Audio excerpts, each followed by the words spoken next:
Morning everyone, and welcome back to the farm.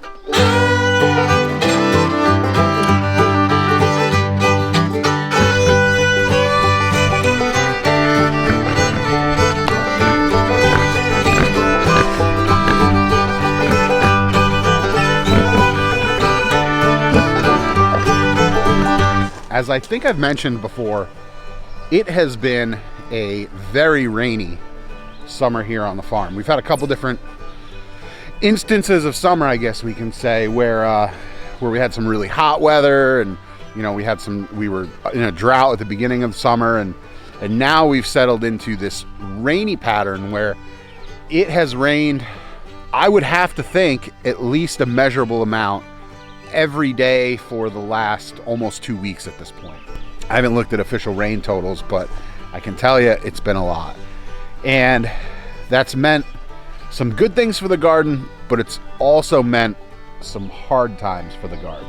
So with that in mind, as I do some quick work out here in the garden before I have to take off to work, I just want to give you a few tips and pointers so that if you're also dealing with a really wet summer right now, these will hopefully mitigate things a little bit for you.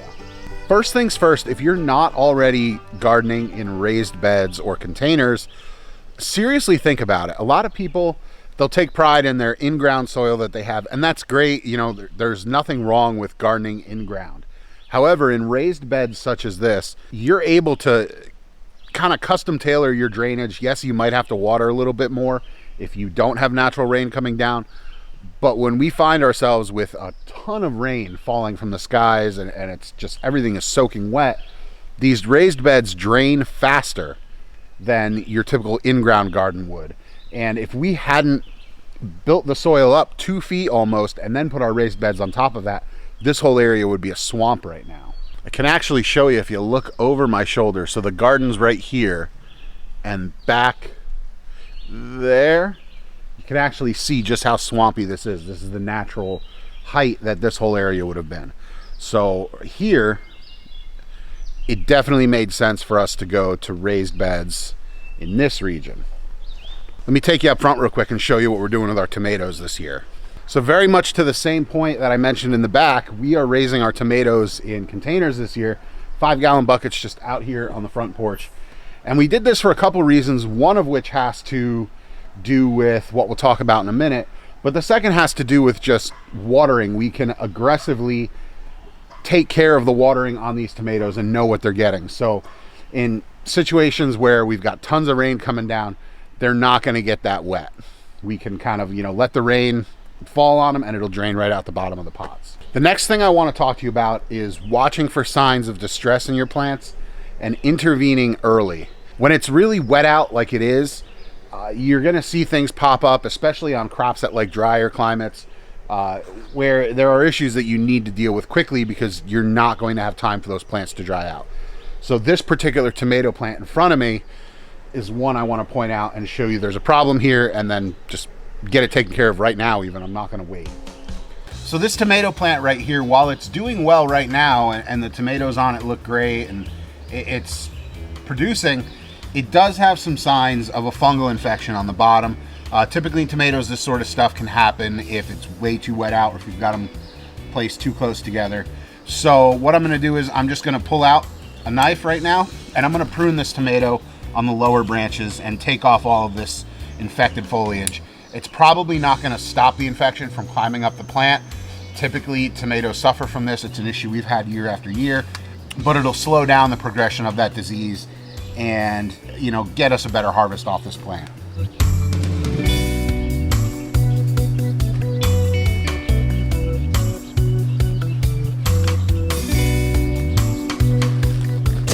And just as an aside, if you're pruning your tomato plants for blight or leaf spot or anything like that, don't compost that foliage, especially if you're going to be using that compost in a bed that'll have tomatoes in it in the future. Those diseases live in the soil, and typically when tomato branches touch the soil where those diseases live, that's when they pick it up and it begins crawling up the plant. So just throw them in the woods or get rid of them somehow. My next tip is going to be harvest early and harvest often, and I'll show you why. I posted these cabbages on Instagram yesterday. We've been doing pretty well. We've had 2 already, harvested 2 more last night. I'm going to have to harvest this one right now. because of this. Right there. There are a lot of plants out there that really love moisture, so when it's raining like this, they soak up as much of it as they can. And while it's a good thing to have rain, it provides a great natural source of hydration for your plants. An issue that can pop up is if they take in too much water too quickly, you end up with splitting. Now this head of cabbage right here, normally I would let this go a little bit longer. However, with all the water we've gotten in the last couple days, I'm gonna need to harvest it now because it's begun to split. And I'll peel off these outer leaves and show you what I'm talking about here. So there was a little split up at the top there, and then if you come around to the side, you can see there's a much bigger split there. And the issue with leaving a split vegetable like this in our garden is that it gives essentially a bypass from the outside of the plant into the inside of the plant for various pests. Cabbage specifically end up with cabbage worms and things like that. But there's a whole host of other issues that can pop up here that if we left this in the garden, it would be unsuitable for us to eat. So rather than keep this thing in the garden and let it get to a bigger size, but possibly be, inedible, we'll take it now and we'll make something out of it. And that tip goes for everything from radishes to tomatoes to apples, pears. Virtually any plant that has a fruiting body, you can have that fruit split on you. So keep an eye on things. If you see something starting to split, harvest it. Don't try to push it. Don't try to say, oh, I'm just going to leave it on the vine or I'm going to leave it in the ground. Pull it out and just do something with it at that point. Because rather pull it out and use it small than not be able to use it at all. Something else to be on the lookout for when it's really wet like this is snails and slugs. I don't actually have a really good example to show you because we've had snails and slugs in the garden in the past and we've done pretty well at mitigating the issue. But right here behind me, our strawberries have always been the biggest culprit, and I'm surprised right now that I can't even find any slugs on here to show you, because typically in years past we've had a lot of slugs on this stuff. Keep an eye out for slugs and snails. Your best course of action is you can actually take crushed up eggshells, because I know you have chickens. Take those crushed up eggshells and put them around the base of your plants, and that crushed up eggshell will actually act kind of like broken glass. They don't like the feel of it. They don't like the texture of it on the underside of their bodies when they're slithering along. So they'll leave your plants alone that have those crushed up eggshells there.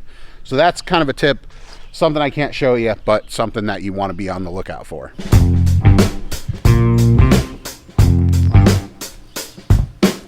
The last tip I want to give you is to use the rain to your advantage when you can. All this really wet ground, it makes weeding really easy. So when you have breaks in the weather like this and you're itching to get outside, use that time to your advantage that the ground is wet and that you can very easily come out here and you can grab weeds essentially with the whole root and they just come right out. Even crabgrass, which is notoriously hard, the wet ground lets you get the whole root there.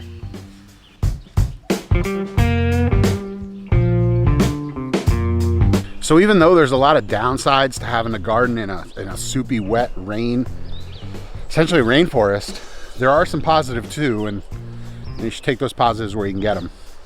Here you go, chickens.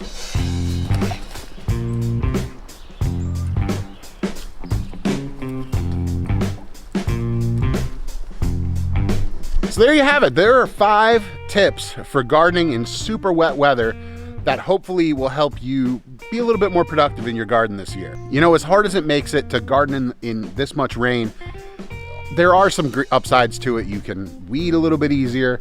All that nitrogen enriched rain that's falling is great for your garden. You just need to be able to handle that moisture, stay on top of things, and make sure that you're protecting the effort that you've put into your garden. Thanks for watching, everybody. If this video helped you out, we'd appreciate you hitting the subscribe button down below. We put out new videos twice a week. We shoot for every Tuesday, Thursday, but sometimes that changes a little bit. Real life. But we'd love to have you along for the journey while we try to grow as much food for ourselves as we can, and some for you people out there as well. Thanks. Have a great day.